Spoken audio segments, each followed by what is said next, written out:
Welcome back, nieces and nephews, to Jewap, which stands for Just Everything with Auntie Pookie podcast. I'm your host, Sydney, or as many know me as Auntie Pookie. Welcome to day 20 of Black History Month. Today I'm going to educate you on Martin Luther King, who was a social activist, a Baptist minister, and played a key role in America's civil rights movement. Now, Martin Luther King was born on January 15th in 1929 in Atlanta, Georgia, and my sister shares the same birthday as him, which is pretty cool. He was born to Martin Luther King Sr., who was a pastor, and his mom's name was Alberta King, and she was a school teacher. He and his family grew up in a sweet Auburn neighborhood. It was really, really nice and beautiful. And his childhood home is still actually in Atlanta, Georgia. My mom and I got the opportunity to go to his home, but we did not get to tour it because I believe they were closed that day or it was just packed. Martin Luther King Jr. was a very, very intelligent young man. He attended a segregated public school, and then at the age of 15, he was admitted into Morehouse College, which is still around today. While in college, he didn't at first intend to follow in his father's footsteps by joining the ministry, but he then changed his mind while being under the mentorship of the Morehouse president, Dr. Benjamin Mays. After graduating from Morehouse in 1948, he entered to a school called the Crozer Theology Seminary in Pennsylvania. There he earned a Bachelor of Divinity degree. He won a fellowship and was elected president of his class, even though it was predominantly white. He then enrolled in a graduate program at Boston University, where he earned his doctorate 2 years later. Now, while he was in Boston, he met the love of his life, Coretta Scott. She was a singer from Alabama who was actually studying at the New England Conservatory of Music. They eventually got married in 1953 and settled in Montgomery, Alabama, and he became the pastor of the Dexter Ave Baptist Church, and they had 4 children. While they were in Alabama, and they hadn't been there too long, a lot of the civil rights movement things started in America, which one was the most very popular that we know today is the case of Brown versus the Board of Education, the Montgomery bus boycott. And a lot of activists actually chose Martin Luther King as the protest leader and official spokesman for the Montgomery bus boycott. Say that 10 times fast. Because King was involved in so many things, he became a target for the white supremacists who eventually firebombed his family home that January. He even went to a book signing, and there was a woman by the name of Islo Curry.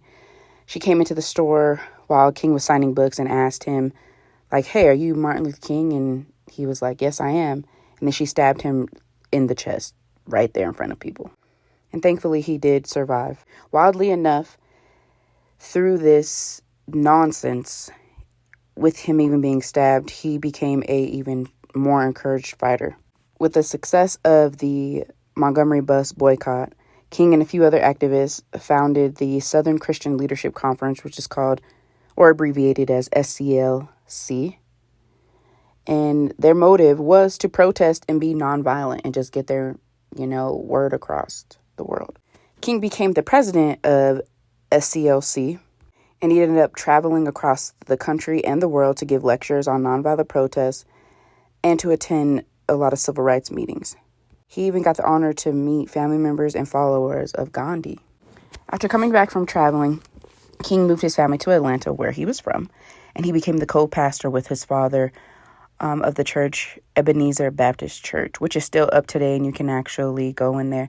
I'm not really sure if they do services. To my knowledge, they did when I went, but that was like when I was 17, and now I'm 102, so that was a while ago.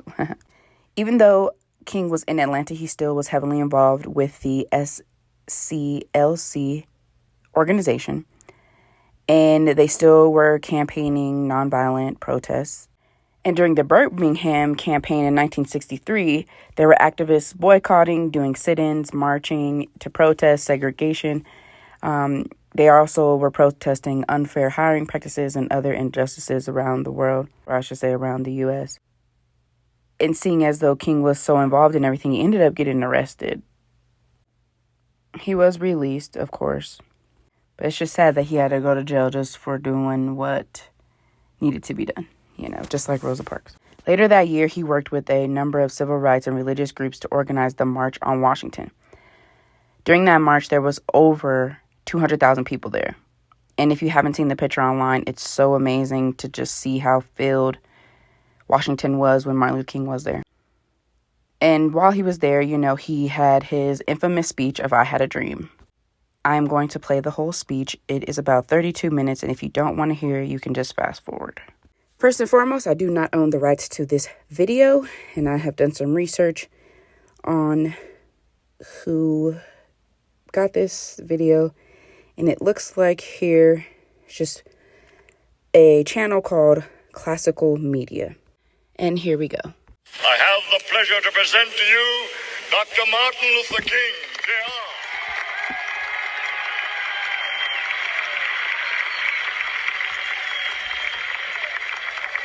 I am happy to join with you today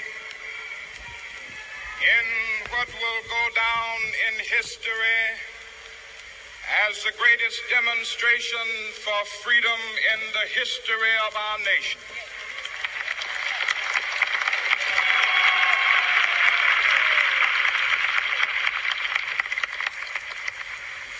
50 years ago, a great American in whose symbolic shadow we stand today signed the Emancipation Proclamation. This momentous decree came as a great beacon light of hope to millions of Negro slaves who had been seared in the flames of withering injustice. It came as a joyous daybreak to end the long night of their captivity. But 100 years later, the Negro still is not free. 100 years later,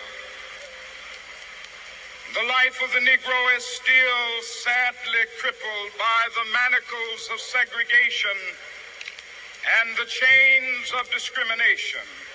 100 years later, the Negro lives on a lonely island of poverty in the midst of a vast ocean of material prosperity.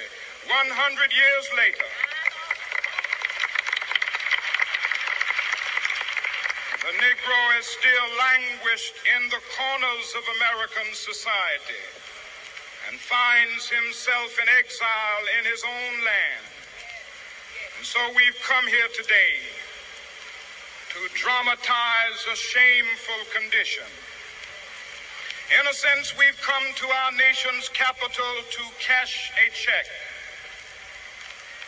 When the architects of our republic wrote the magnificent words of the Constitution and the Declaration of Independence, they were signing a promissory note to which every American was to fall heir. This note was a promise that all men, yes, black men as well as white men, would be guaranteed the unalienable rights of life, liberty, and the pursuit of happiness.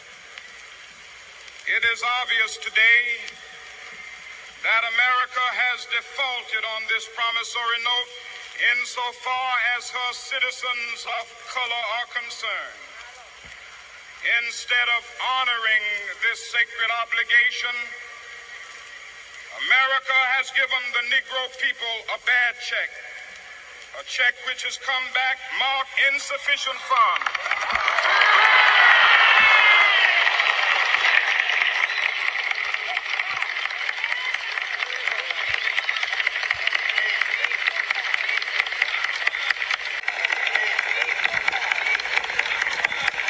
But we refuse to believe that the Bank of Justice is bankrupt.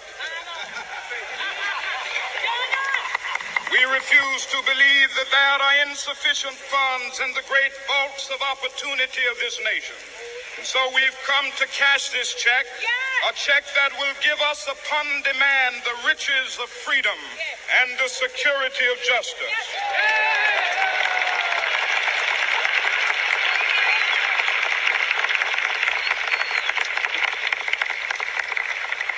We have also come to this hallowed spot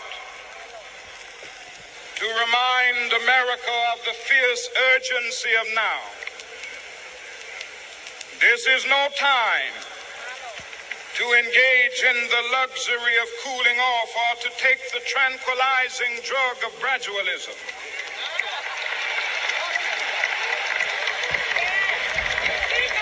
Now is the time to make real the promises of democracy. Now is the time to rise from the dark and desolate valley of segregation to the sunlit path of racial justice. Now is the time to lift our nation from the quicksands of racial injustice to the solid rock of brotherhood. Now is the time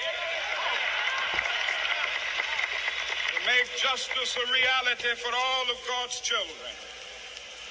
It would be fatal for the nation to overlook the urgency of the moment. This sweltering summit of the Negro's legitimate discontent will not pass until that is an invigorating autumn of freedom and equality. 1963 is not an end, but a beginning. Those who hope that the Negro needed to blow off steam and will now be content will have a rude awakening if the nation returns to business as usual.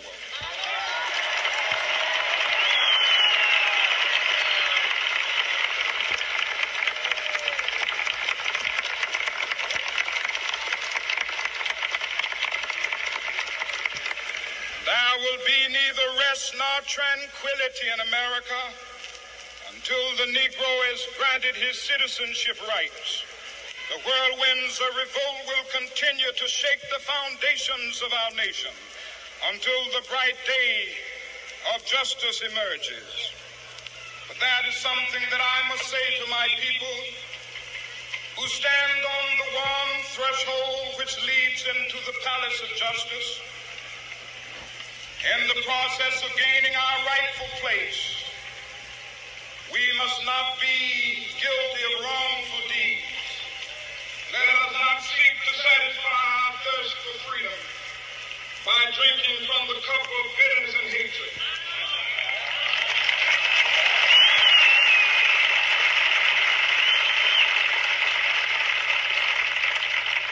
We must forever conduct our struggle on the high plane of dignity and discipline.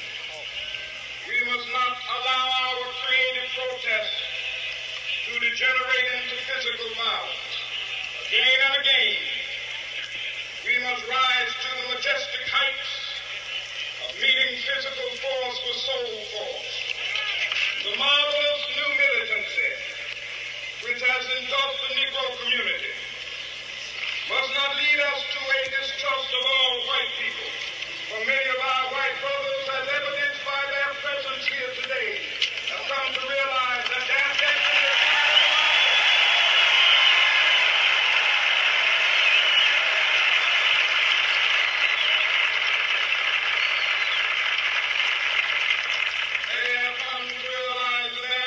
is inextricably bound to our freedom. We cannot walk alone. As we walk, we must make the pledge that we shall always march ahead. We cannot turn back. There are those who are asking the devotees of civil rights, when will you be satisfied? We can never be satisfied as long as the Negro is the victim of the unspeakable horrors of police brutality. We can never be satisfied as long as our body is heavy with the fatigue of travel, cannot gain lodging in the motels of the highways and the hotels of the city.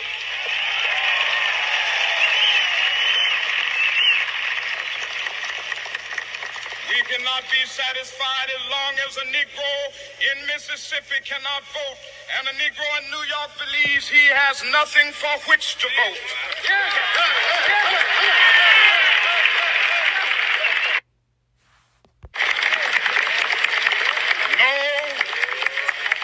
No, we are not satisfied, and we will not be satisfied until justice rolls down like waters and righteousness like a mighty stream.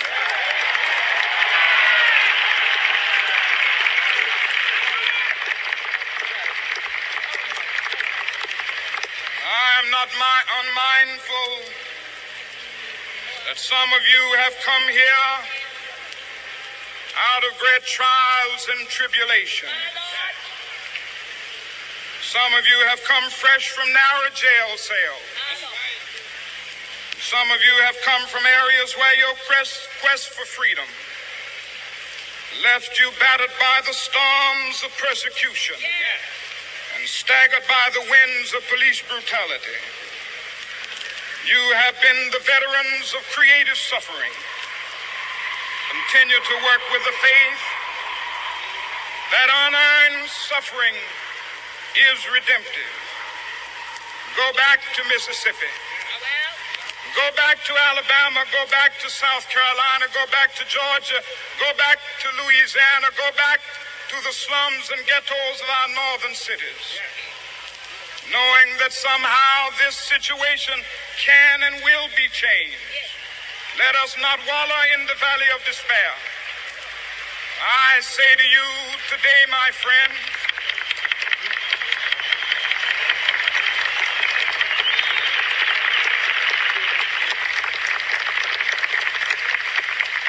so even though we face the difficulties of today and tomorrow, I still have a dream. It is a dream deeply rooted in the American dream. I have a dream that one day this nation will rise up and live out the true meaning of its creed. We hold these truths to be self-evident, that all men are created equal.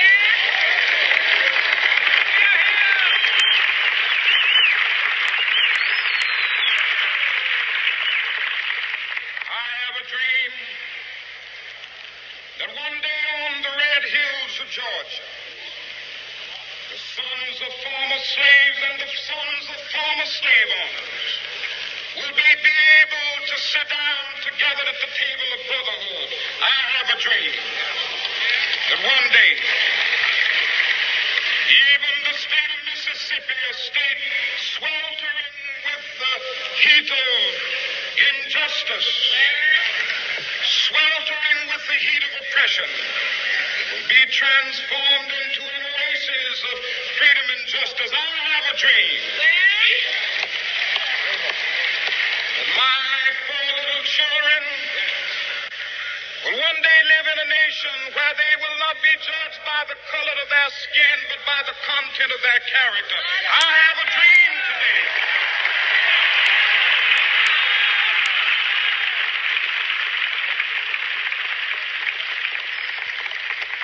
I have a dream that one day, down in Alabama, with its vicious racists, with its governor having his lips dripping with the words of interposition and nullification.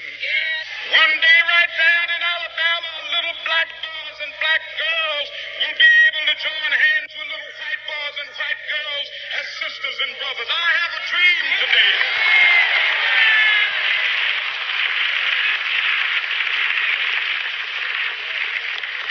I have a dream that one day shall be exalted. Every hill and mountain shall be made low, the rough places will be made plain, and the crooked places will be made straight, and the glory of the Lord shall be revealed, and all flesh shall see it together. This is our hope. This is a faith that I go back to the South with.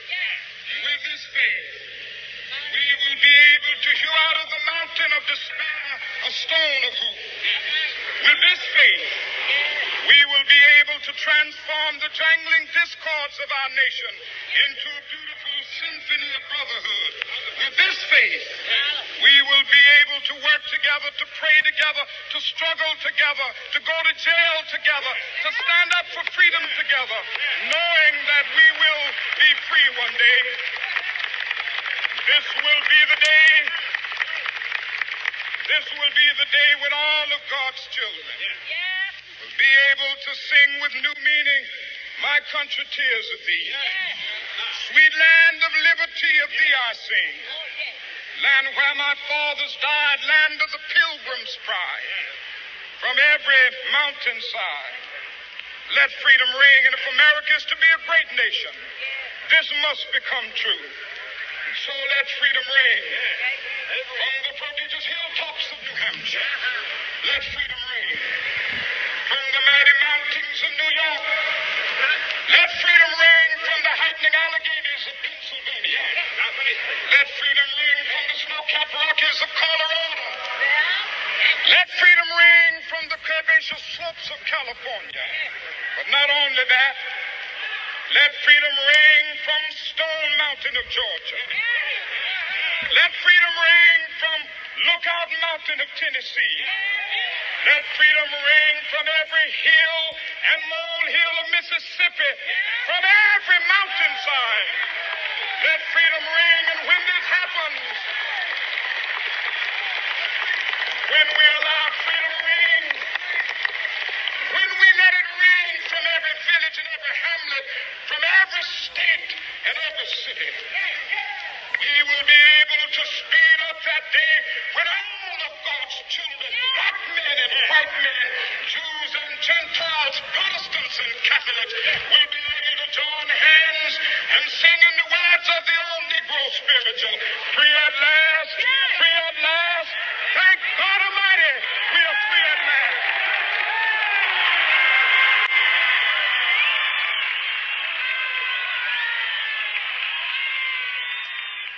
All right, so that was just a wonderful speech.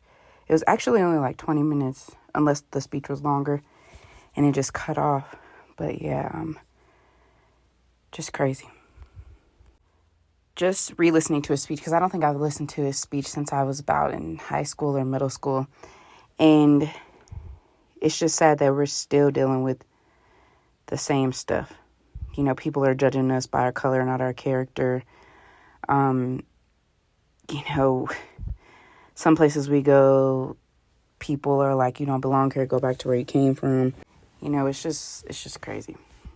And it's very hurtful because we've come so far, and literally Martin Luther King didn't pass but so many years ago, you know what I'm saying? So it just sucks that we're still trying to fight for equality, even though like a lot of things have gone past. Obviously there's not segregation in schools and restaurants and stuff like that, but we still got a long way to go. So after Martin Luther King's speech, he became the Man of the Year by Time magazine, which was in 1964, and he was actually the youngest person ever to be awarded a Nobel Peace Prize. In 1965, his profile elevated and drew international attention to the violence that corrupted between white segregationists and peaceful demonstrationists. In Selma, where the SCLC and Student Nonviolent Coordinating Committee, say that 10 times fast, SNCC, they organized a voter registration campaign. That's when, a lot of violence occurred. It was pretty ridiculous. And the brutal scenes were captured on television, and so many people were outraged.